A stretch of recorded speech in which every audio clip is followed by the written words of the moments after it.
C'est la deuxième fois qu'on organise une semaine de prévention qui est tournée à la fois vers les collégiens et les lycéens, à la fois vers la population et puis à la fois vers les professionnels. Au-delà de l'organisation de la ville elle-même, de ses trottoirs, de ses ronds-points, la commune a travaillé sur les comportements de chacun parce que ça a une répercussion sur la vie sociale de la commune. J'ai toujours voulu que l'anorexie et les comportements alimentaires soient reconnus comme des addictions. Je le pense depuis très longtemps et je pense qu'il y a une problématique très proche. Extrêmement intéressant, qui s'ouvre et qu'il faut qu'on arrive à l'intégrer. J'imagine une ville comme Ancenis avec un beau projet écologique pour sa ville. C'est un projet pour l'école. Donc du côté de nos patients, c'est vrai que très souvent on a plusieurs dépendances. Donc quand on a synthèse, les STA, les stimulants de type amphétaminique. Eh bien concernant ce qu'on appelle nous la géopolitique du trafic des stupéfiants, nous constatons bien sûr quelques évolutions, surtout au cours de cette dernière décennie. En quelques mots, nous avons l'héroïne comme produit stupéfiant essentiel, la cocaïne, le cannabis et ce qu'on appelle les stimulants de type amphétaminique. 20 mètres sur le marché, 93. Et le produit leur semble à nouveau évoquer une solution, il répète bien sûr. Et on trouve des gens qui ont 35, 40, 45 ans.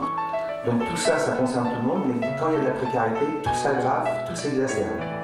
De dire ce qui est bien, ce qui n'est pas bien, on ne veut pas de moralisateur, on ne veut surtout pas donner la voix, mais plutôt amener à se questionner.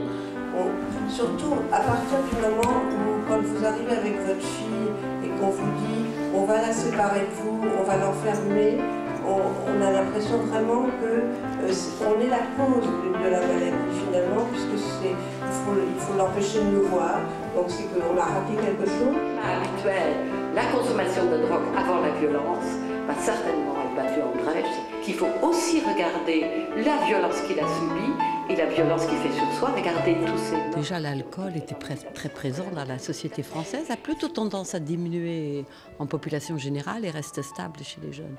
Le tabac, évidemment, a diminué, le cannabis a sensiblement augmenté et on a aussi une augmentation des autres produits.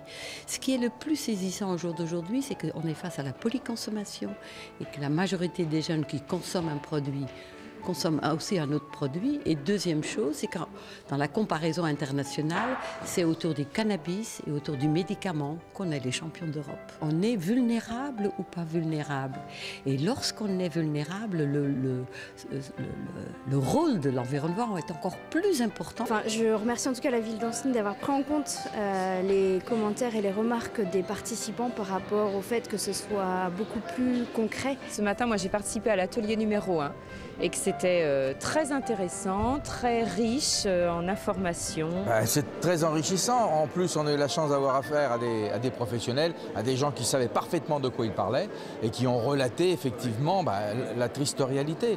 Et le travail en matière de prévention dans tous les domaines, en matière d'addiction, est colossal. Abordable pour tout le monde, pour tous les professionnels. Donc moi, je fais partie des professionnels, mais aussi pour plein d'autres personnes. Je pense que plus de gens devraient venir dans ce genre d'endroit. Mais avec des bonnes volontés comme il y en a, on a toujours espoir. Ça dynamise encore plus et très encourageant. Je crois que le soleil n'était pas seulement dans le ciel ancenien aujourd'hui, mais j'espère qu'il a su faire naître quelques messages d'espoir dans le cœur des parents et des professionnels concernés.